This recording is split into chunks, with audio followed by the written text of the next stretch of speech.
Hello, my dear students. Now, today we are going to start with the chapter 4 Environmental Management, lecture 5.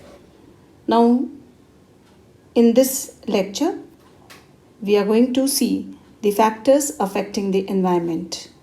Now, environment को affect करने वाले factors कौन कौन से होते हैं? सोचिए, there are two different types of the factors. एक तो नेचर में जो खुद होने वाले फैक्टर्स होते हैं, जो नेचर उनको खुद ही प्रोड्यूस करता है और खुद ही अपने आप को डिग्रेड करता है. दूसरे फैक्टर्स वो फैक्टर्स होते हैं जो मैन मेड होते हैं. ह्यूमन बीइंग्स उनको रिस्पॉन्सिबल होते हैं क्रिएट करने के लिए और एनवायरनमेंट को डिस्ट्रॉय करने के लिए. So those factors are natural factors, first one, and second one is man-made factors. Now, when we are talking about the natural factors, let's see what are the natural factors. Natural factors. अब यहाँ पे आपको picture में नज़र आ रहा है कि natural factors जो नेचर में खुद होते रहते हैं, वो हो सकता है कि भाई अर्थक्वेक हो, वॉल्केनिक इरप्शंस हो, स्टॉर्म्स हो, सुनामीज हो, डिजीज़ेस हो, लाइटनिंग हो, थंडर हो, फ्लड्स हो, लैंडस्लाइड्स हो, हरिकेन्स हो, फॉरेस्ट फायर्स हो, पोलन ग्रेन्स हो. ओके, तो ये जो सारी की सारी चीज़ें हैं जो नेचर में अपने आप होती रहती हैं और नेचर अपने आप को ही डिग्रेड करता रहता है, उनको हम बोलते हैं नेचुरल फैक्टर्स. जो फर्स्ट फैक्टर है दैट इज़ सन रेज. तो यहाँ पे आपको दिख रहा है कि सन रेज जो होती हैं, अरे सन रेज भी नेचुरल फैक्टर्स हैं. Yes, because they are producing different types of radiations. These radiations are going to be UV radiations, they can be UV radiations, they can be infrared radiations or they can be the visible light. Okay, तो ये तीन तरह की radiations ये sun rays produce करते हैं. Ultraviolet radiations round about 6.8% हैं and जो इंफ्रारेड रेडिएशंस हैं they are round about 54.3%. Visible light जो है वो राउंड अबाउट 38.9% है. यूवी रेज ये हार्मफुल रेडिएशंस हैं जो नीचे धरती तक नहीं पहुंच पाती हैं because of the ozone layer. Infrared radiations ये हीट रेडिएशंस होती हैं जो गर्मी पैदा करती हैं और ये रेडिएशंस धरती तक पहुंचती हैं and they are responsible for production of heat. तो ये गर्मी को पैदा करती हैं धरती पे. और ये विजिबल लाइट तो बहुत इंपॉर्टेंट है बिकॉज अगर कोई चीज़ हमें नज़र आ रही है तो it is because of those visible radiations. Okay, so यहाँ पे हम बोल सकते हैं कि sunrays are also responsible for producing the reasons which are affecting our environment, harming our environment. Second आते हैं earthquake. Earthquakes, जब earthquake आता है ज़मीन के अंदर, that time havoc take place. इतना ज़्यादा नुकसान होता है, भारी नुकसान होता है जिसको भरने के लिए हमको सालों लग जाते हैं. और इस earthquake के दौरान बहुत सारी ऐसी चीज़ें होती हैं, डिस्ट्रक्शन होता है जिसमें से बहुत सारी गैसेस भी प्रोड्यूस होती हैं बिकॉज जब चीज़ें गिरती हैं, बिल्डिंग गिरती हैं तो धूल प्रोड्यूस होती है and this is also one of the reasons जो एनवायरनमेंट को डिस्ट्रॉय करती हैं, एनवायरनमेंट को ख़राब करती हैं. तीसरा है वॉल्केनिक इरप्शंस. जो वॉल्केनोज इरप्ट होते हैं इनमें से वेंट में से, ये जो वॉल्केनिक वेंट होता है इसमें से बहुत सारा जो गैसेस निकलती हैं, फ्लेम्स निकलती हैं और इनमें बहुत सारा गैसेस होते हैं, हार्मफुल सब्सटेंसेस होते हैं जो आके इवन सॉइल को ख़राब करते हैं, हवा को ख़राब करते हैं and they are harmful also for the human beings. Next thing is the next one which is responsible for making the environment bad, that is mud storms. बहुत सारी आंधियाँ चलती हैं, आपने देखा होगा धूल की आंधियाँ होती हैं जिसकी वजह से सामने कुछ दिखाई नहीं पड़ता है, हमारे नाक के अंदर जाता है, आँख के अंदर धूल जाती है and they are also one of the reason कि ये पूरे एनवायरनमेंट को ख़राब करती है. सुनामीज़ आते हैं जब अर्थक्वेक पानी के अंदर आता है, समुद्र के अंदर आता है तो वो बहुत सारा हमारे धरती के ऊपर ऐसी सिचुएशंस क्रिएट करता है कि जहाँ पे हमारा बचना, एनिमल्स का बचना, पेड़ पौधों का बचना नामुमकिन हो जाता है. सब कुछ समुद्र के अंदर चला जाता है. डूब जाता है, या फिर उसको हमको दोबारा संवारने में शायद काफ़ी टाइम लग जाता है। बायोलॉजिकल एजेंट्स का मतलब है that is the micro organisms और डिजीज़ेस जो होती हैं, जिसकी वजह से लार्ज नंबर में death of animals and plants होते हैं। Next one is floods. Floods जब बाढ़ आती है तो बहुत सारे गांव के गांव डूब जाते हैं, एनिमल्स डूब जाते हैं, प्लांट्स डूब जाते हैं, जिसकी वजह से भारी नुकसान होता है। एंड डिकम्पोजिशन, जब फ्लड जब नीचे चला जाता है, कम हो जाता है, तो जो डिकम्पोजिशन प्रोसेस होती है वो बहुत ज़्यादा नेचर को ख़राब करती है। अब वो चाहे अर्थक्वेक हो, वॉल्केनिक इरप्शंस हो, मड स्टॉर्म्स हो, सुनामीज़ हो, फ्लड्स हो, लैंडस्लाइड हो, कोई भी ऐसी एक्टिविटी जो नेचर में होती है वो डिकम्पोजिशन प्रोसेस को इतना ज़्यादा इफ़ेक्ट करती है, जिसकी वजह से सारी जगह पे गंदी गैस, बदबू आना और फिर माइक्रो ऑर्गेनिजम्स का पैदा होना, जिसकी वजह से एनवायरनमेंट ख़राब होता है। लैंडस्लाइड्स होते हैं बिकॉज बारिश ज़्यादा होती है तो पहाड़ों में से ज़मीन सरकने लगती है। फॉरेस्ट फायर्स, आग लग जाती है फॉरेस्ट में अपने आप फ्रिक्शन की वजह से। पोलन ग्रेन्स, जब जंगलों में जब सीज़न आता है तो जब पोलन ग्रेन्स बनते हैं और ये पोलन ग्रेन्स जब डिस्ट्रीब्यूट हो जाते हैं, बर्स्ट होके, they are scattered in the environment, they result into a havoc। मतलब ऐसा बोल सकते हो कि पोलन ग्रेन्स की आंधी चलती है, ऐसी आंधी चलती है फॉरेस्ट में कभी कभी कि वहाँ पर इवन फॉरेस्ट को बंद कर दिया जाता है ताकि वहाँ पर्यटक ना आ सकें। वहाँ पे कोई भी पर्सन्स या कोई पब्लिक एरियाज़ में उस जगह पे अलाउड नहीं करते हैं। Reason because of these pollen grains which cause allergy की वजह से वहाँ पे लोगों को अलाउ नहीं किया जाता। Hurricanes, you can see here, यहाँ पे दिख रहा है आपको कि कितनी ज़ोर से ये पानी के अंदर ये तूफ़ान आता है, which is leading to destruction of the animals and plants in the nature. Next आते हैं, after natural factors we are going to go to man made factors. Man made factors को एंथ्रोपोजेनिक भी बोलते हैं, जो भी ह्यूमन के द्वारा किया जाता है, that is called as anthropology. Study of human beings is called as anthropology, और जो भी ह्यूमन करता है दैट इज एंथ्रोपोजेनिक। तो man made factors are anthropogenic. Now ये मैन मेड फैक्टर्स कौन से हैं? Deforestation, population explosion, encroachment in the forest areas, pollution, industrialization, excess use of natural resources, nuclear wars, unplanned urbanization। Deforestation सबसे पहला, हम अपने मतलब के लिए, अपनी नीड के लिए हम फॉरेस्ट को काटते जा रहे हैं, लकड़ियों को काटते जा रहे हैं, जिसकी वजह से धीरे धीरे बारिश कम होती जा रही है, जिसकी वजह से नेचर पूरा इम्बैलेंस होते जा रहा है। एंड जो एनिमल्स रहते हैं उस फॉरेस्ट एरिया में, वहाँ पर उनको उनकी जो रहने की जगह है वो भी ख़त्म होती जा रही है, जिसकी वजह से वो शिकार नहीं कर पाते हैं और वो भटकने लगे हैं। तो डिफॉरेस्टेशन हमारी अपने मतलब के लिए, अपनी स्टैंडर्ड ऑफ लिविंग को बढ़ाने के लिए, और ज़्यादा जगह की घर, जैसे पॉपुलेशन एक्सप्लोजन होते जा रहा है, जैसे जैसे जनसंख्या बढ़ती जा रही है, रोटी कपड़ा और मकान की खोज में हम क्या कर रहे हैं, हम डिफॉरेस्टेशन करते जा रहे हैं, फॉरेस्ट को काटते जा रहे हैं अपने मतलब के लिए, टू सैटिस्फाई आवर नीड। लेकिन हमारी नीड्स ऐसी हैं जो कभी ख़त्म नहीं होती हैं। कभी ख़त्म नहीं होती हैं, क्या कभी ख़त्म नहीं? वी बिकम ग्रीडी, हमें ये भी चाहिए, वो भी चाहिए, ये भी चाहिए, and we are creating problems for ourselves. हम अपने लिए क्रिएट कर रहे हैं कि बिकॉज हम नेचर को डिस्ट्रॉय कर रहे हैं, तो डेफिनेटली नेचर एक दिन हमको ख़त्म कर देगा अगर हमने केयर नहीं की, isn't it? So हम लोग एनक्रोचमेंट कर रहे हैं अपने मतलब के लिए, हम फॉरेस्ट काटते जा रहे हैं और अंदर घुसते चले जा रहे हैं, फॉरेस्ट का डिस्ट्रक्शन करते चले जा रहे हैं, पोल्यूशन क्रिएट कर रहे हैं, हमारी वजह से पोल्यूशन क्रिएट हो रहा है।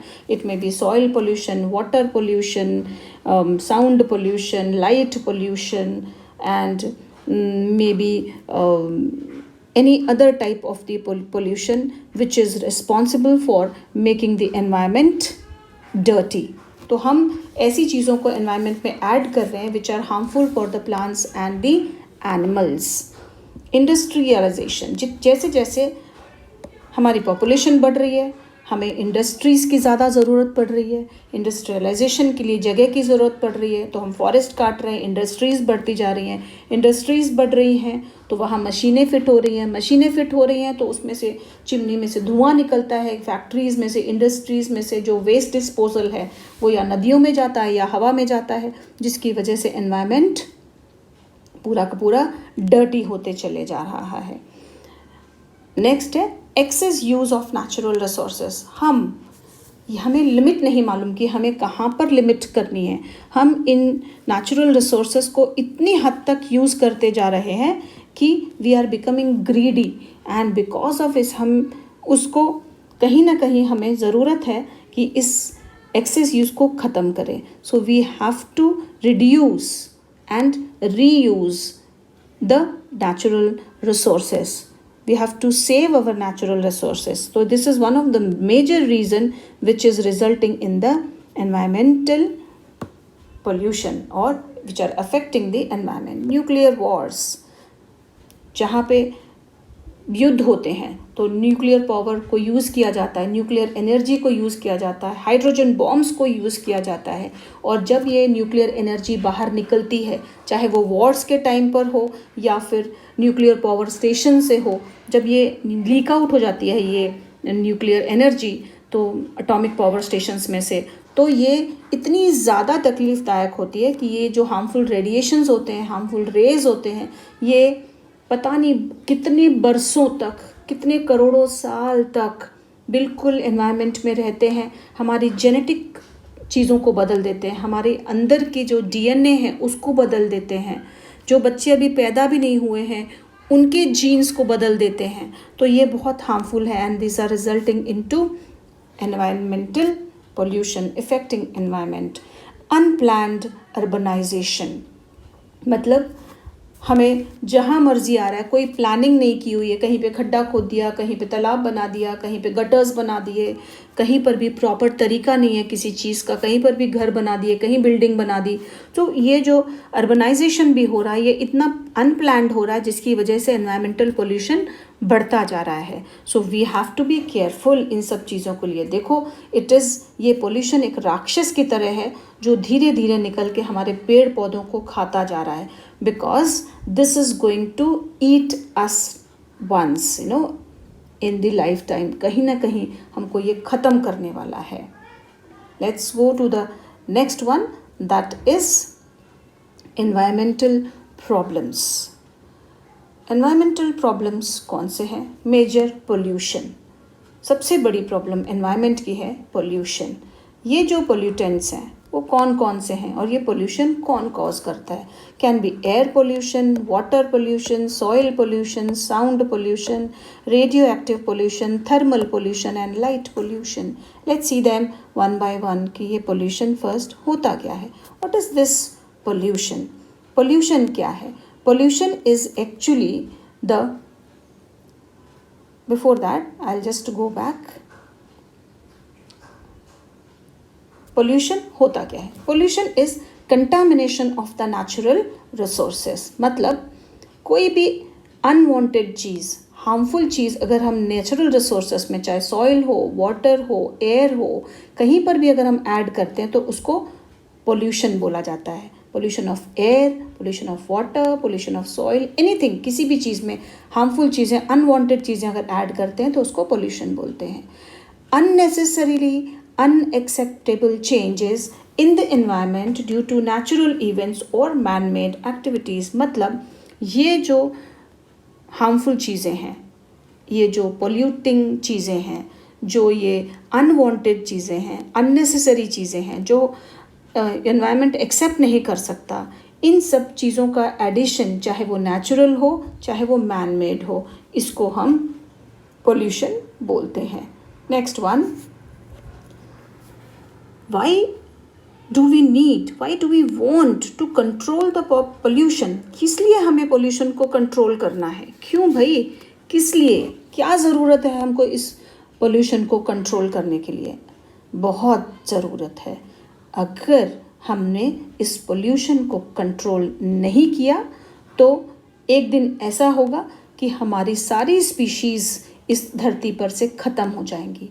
तो पॉपुलेशन को कंट्रोल करना is essential to control pollution, because we have to prevent the loss of species from extinction. मतलब ख़त्म हो जाएगी ये स्पीशीज़ अगर हमने पोल्यूशन को कंट्रोल नहीं किया, due to global warming, due to the ozone depletion और एनी अदर रीज़न जो धीरे धीरे हमारी पूरी और ग्रीन हाउस इफेक्ट, ये धीरे धीरे हमारी धरती को पूरा का पूरा लिविंग एनिमल्स प्लांट से ख़त्म कर देगा। अगर हमने इस पोल्यूशन को कंट्रोल नहीं किया तो सिर्फ पत्थर ही पत्थर नॉन लिविंग रह जाएगा, लिविंग थिंग कुछ नहीं बचेगा। तो इट इज़ वेरी एसेंशियल कि पोल्यूशन को कंट्रोल किया जाए। Next one is air pollution. Air pollution नाम से पता चलता है कि when we are adding contaminated substances, we are adding unnecessary substances, unwanted substances, unacceptable substances air के अंदर, तो उसको हम बुलाते हैं air pollution. Gases like CO2, carbon dioxide, carbon monoxide, methane, sulphur, then hydrogen sulphide, ये सारे जो हैं वो एयर पोल्यूशन क्रिएट करते हैं। डस्ट है, ऐश है, कार्बन है, लेड है, एस्बेस्टॉस है, ये सारी चीज़ें क्रिएट करती हैं एयर पोल्यूशन को।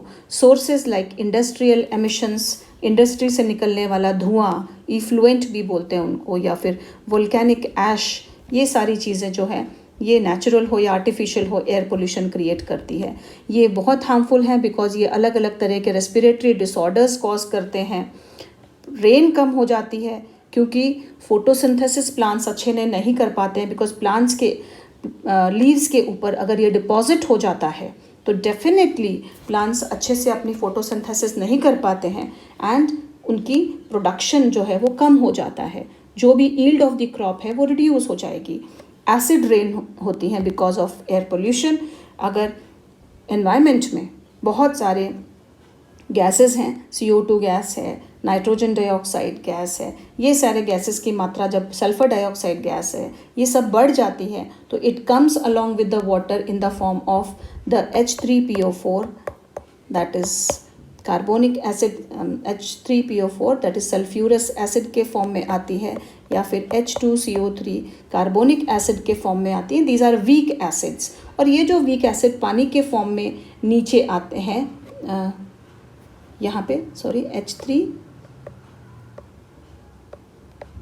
SO4 that is sulfurous acid, sorry for that. Now sulfurous acid, H2CO3 carbonic acid, ये वीक एसिड्स हैं, और जब ये पानी के साथ में नीचे आते हैं तो दे रिजल्ट इनटू एसिड रेन, और ये एसिड रेन हमारे ताजमहल को ख़राब कर रहे हैं। हमारे जो मॉन्यूमेंट्स हैं उन पे पूरा का पूरा जो मार्बल है that is slowly becoming yellow. तो these acid rains are also called as cancer of Taj Mahal, you know, because it is becoming yellow in colour. Global warming उसकी वजह से बढ़ रहा है, O3 डिप्लीशन हो रहा है, ग्रीन हाउस इफेक्ट बढ़ रहा है, जिसकी वजह से we are going to face a major problem आने वाले समय में। कंट्रोल मेजर्स, हमने सबसे पहली चीज़ है ट्रैफिक को कम करना है, at the same time unleaded petrol use करना है जिससे धुआं कम निकले, चिमनीज़ बहुत ऊंची बनानी चाहिए, पोल्यूशन एक्ट्स बनने चाहिए, स्ट्रिक्ट रूल्स एंड रेगुलेशन होने चाहिए, एंड दोबारा पेड़ पौधों को लगाना बहुत ज़रूरी है, that is to control the air pollution. Now will go to the next one, that is water pollution. Water pollution इस पिक्चर में आपको दिख रहा है कि वाटर पोल्यूशन, देखो ये पूरा का पूरा जो गार्बेज इसमें आया है, पूरा सीवेज वाटर इसमें ड्रेन आउट हो रहा है इस समुद्र में। स्पिल, ऑयल स्पिल्स नज़र आ रहे हैं समुद्र में, देखो जब शिप जा रहे हैं तो उसमें से टैंकर्स में से ऑयल नीचे जा रहा है समुद्र में। तो ये सारी चीज़ें हैं which are responsible for making the water pollution. वाटर में हम अननेसेसरी चीज़ें, अनवांटेड चीज़ों को ऐड कर रहे हैं। Sewage, toxic chemicals, pesticides, insecticides, these are all responsible for causing the water pollution. Sources: industrial waste, domestic waste, medical waste, radioactive waste, water waste spills, ये सारी चीज़ें इसको cause करती हैं। Reasons, इसमें effect क्या हो सकता है? डेथ हो सकती है ऑर्गेनिज्म का, हार्मफुल डिजीज ट्रांसमिट हो सकती हैं एक्वाटिक ऑर्गेनिज्म से ह्यूमंस पे, जेनेटिक चेंजेस हो सकते हैं इन केमिकल्स की वजह से अगर वो हमारे बॉडी में आ जाते हैं। कंट्रोल मेजर्स क्या है? जो इफ्लुएंस है इंडस्ट्रीज से और factories, they should be treated before draining them into the water bodies, and plastic waste should be separated out, because plastic जो होता है it takes a long long long time to get degraded. Next one, let's go to soil pollution. Soil pollution very important because कई चीज़ें biodegradable हैं, कई चीज़ें non biodegradable हैं। जो बायोडिग्रेडेबल सब्सटेंसेस हैं वो तो मिट्टी में वापस मिल जाता है, लेकिन नॉन बायोडिग्रेडेबल सब्सटेंसेस ये सालों तक मड में ऐसा ही पड़ा रहता है, and that is not good for the plants और the trees. Components, plastic, toxic chemicals, pesticides, non-biodegradable substances are responsible for soil pollution. Agriculture में जो हम केमिकल्स यूज़ करते हैं, इंसेक्टिसाइड, पेस्टिसाइड्स, वो सारे के सारे रिस्पॉन्सिबल होते हैं to cause these soil pollution. Dumping of waste, landfills जब करते हैं तो अगर प्रॉपर तरीके से हमने लैंडफिलिंग नहीं किया तो वो सीप आउट हो जाता है अंदर इन दी सॉइल, और जिसकी वजह से लीचिंग इफेक्ट होता है। लीचिंग इफेक्ट का मतलब है कि उसमें ड्रेन हो जाता है, जो गंदा पानी होता है, कचरे का पानी, वो अंदर चला जाता है। इफ़ेक्ट्स क्या होते हैं सॉइल पोल्यूशन के? सॉइल इरोजन होता है, मट्टी बह जाती है, जिसकी अगर मट्टी बह गई तो मुश्किल हो जाएगा हमको फॉरेस्टेशन करना। रिटार्डेशन होता है, प्लांट ग्रोथ प्रॉपर नहीं होगी, अगर जड़ें ठीक से मजबूत नहीं होंगी तो प्लांट ठीक से ग्रो नहीं कर पाएगा। प्लांट में न्यूट्रिशनल डेफिशिएंसी हो जाएगी, जिससे हमें न्यूट्रिशनल डेफिशिएंसी होगी, हमें ठीक से खाना पीना नहीं मिलेगा। लैंडस्लाइड्स होंगे, बिकॉज पेड़ पौधे अगर रूट्स उनकी फिक्स नहीं होंगी, ग्रिप नहीं पकड़ेंगी, तो मिट्टी लूज हो जाएगी and it will come out in the form of soil erosion. अब इसको कंट्रोल करने का एक ही तरीका है, ज़्यादा से ज़्यादा फॉरेस्ट लगाइए, प्लांट्स लगाइए एंड प्लास्टिक को ख़त्म करिए। प्लास्टिक ना होना चाहिए, we should say no to the plastic. Sound pollution, देखो इतनी सारी चीज़ें क्रिएट करता है ये sound pollution, because sound is also a type of pollution. हवा में अगर ज़्यादा आवाज़ें होंगी तो definitely it is going to harm you. Components, traffic है, फैक्ट्रीज़ की आवाज़ें हैं, एरोप्लेन्स हैं, ट्रेन्स हैं, एनिमल्स, बर्ड्स की चर्पिंग है, डॉग शाउट करते हैं, चिल्लाते हैं तो आपको बहुत गुस्सा आता है कई बार।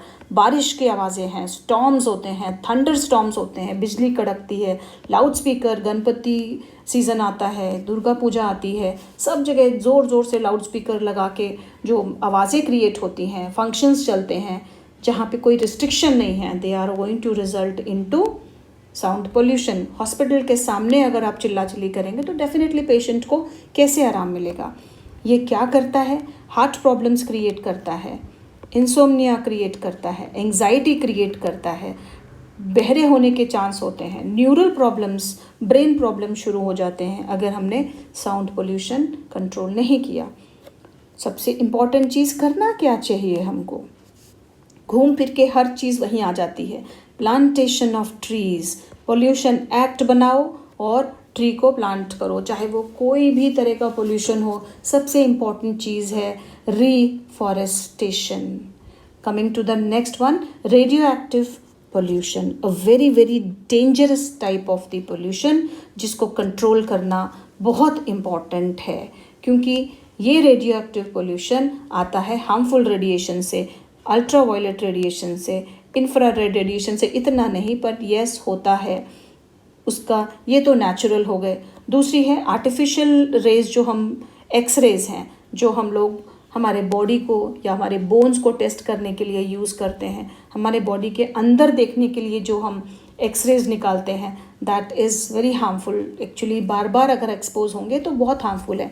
एटॉमिक पावर स्टेशन से भी अगर ये हार्मफुल रेडिएशंस रिलीज़ हो जाती हैं तो दे रिजल्ट इनटू अल्सर, कैंसर, मतलब स्किन कैंसर्स हो सकते हैं। इसकी वजह से टिश्यू डैमेज हो सकता है हमारे बॉडी के, इसकी वजह से हमारे बॉडी में जेनेटिक चेंजेस आ सकते हैं, शेप चेंज हो सकता है, पर्सन का जो शेप है उस एनिमल का शेप चेंज हो सकता है, उसकी वजह से उसमें कुछ ऐसे डिफेक्ट आ जाएंगे जो उनके बच्चों में दिखेंगे। मतलब this will be transferred from generation to generation. Vision defects आएंगे, कैटरैक्ट हो जाता है, कम उम्र में कैटरैक्ट होने के चांस होते हैं, एक ब्लर्ड विजन आ जाएगा, ऊपर आँखों के ऊपर एक छोटी सी परत आ जाएगी जिसकी वजह से ओपेसिटी आ जाएगी, क्लैरिटी नहीं होगी, दिखेगा नहीं, that is called as vision effect. तो ये सारे इफेक्ट रेडियो एक्टिव रेडिएशंस की वजह से होंगे अगर हमने पोल्यूशन को कंट्रोल नहीं किया। अगला है थर्मल पोल्यूशन। थर्मल पोल्यूशन का मतलब है पानी का टेम्परेचर बढ़ना, पानी का जो नॉर्मल टेम्परेचर है उसका बढ़ना। इसका मतलब है अगर पानी का टेम्परेचर बढ़ेगा तो उसका पीएच लेवल भी चेंज हो जाएगा, टेम्परेचर बढ़ेगा तो पीएच भी चेंज हो जाएगा उसका, जिसकी वजह से जो फ्लोरा एंड फौना है that is plants and animals जो हैं उस पानी में, ये दोनों मरने लगेंगे because of the change in the temperature. Thermal pollution ये हो सकता है कि reason can be also algal growth की वजह से भी थर्मल पोल्यूशन होता है, जिसकी वजह से पीएच चेंज होता है, टेम्परेचर इंक्रीज होता है, अल्गल ब्लूम होता है स्टैग्नेंट वाटर में, तो उसकी वजह से भी होता है। तो थर्मल पोल्यूशन होता क्या है? Thermal pollution is defined as a sudden increase और decrease in the temperature of a natural body of water which may be ocean, lake, river और पॉन्ड बाय ह्यूमन इन्फ्लुएंस। हमारी वजह से, अगर किसी भी रीज़न है, उसमें कचरा डालने की वजह से, अल्गल ग्रोथ की वजह से, या हमारे ट्रांसपोर्टेशन इंडस्ट्रीज़ की वजह से, जो हमारी पानी की इंडस्ट्रीज़ है उसकी वजह से ये थर्मल पोल्यूशन होता है। Next one is light pollution. Oh God madam, light pollution भी होता है? यस, होता है। जो हम अननेसेसरी लाइट जो रात को जलती है, यू कैन सी कितना बड़ा एरिया पूरा लाइट से जगमगा रहा है, जिसकी वजह से टेम्परेचर भी बढ़ता है। तो लाइट पोल्यूशन क्या होता है? It is the presence of anthropogenic and artificial light in the night environment. रात के वक्त जो हम, एंथ्रोपोजेनिक वर्ड मतलब ह्यूमन मेड, ओके, तो ह्यूमन मेड हो, आर्टिफिशियल लाइट जो है वो नाइट एनवायरनमेंट में जो है वो एनवायरनमेंट को ख़राब करती है। It is exacerbated by excessive, misdirected or obtrusive use of light, but even carefully used light fundamentally alters the natural conditions। मतलब आप बहुत केयरफुली भी अगर लाइट यूज़ करते हो, मिसयूज़ करते हो, दिन भर लाइट जल रही है, आपको ज़रूरत नहीं है, जगमगाहट हो रही है, अननेसेसरी आपने जगमग कर रखा है, तो वो तो इफ़ेक्ट करता ही करता है। लेकिन हम कितना भी केयरफुली लाइट को यूज़ करें, लेकिन फिर भी ये लाइट हमारे एनवायरनमेंट को इफ़ेक्ट ज़रूर करती है। That is called as light pollution.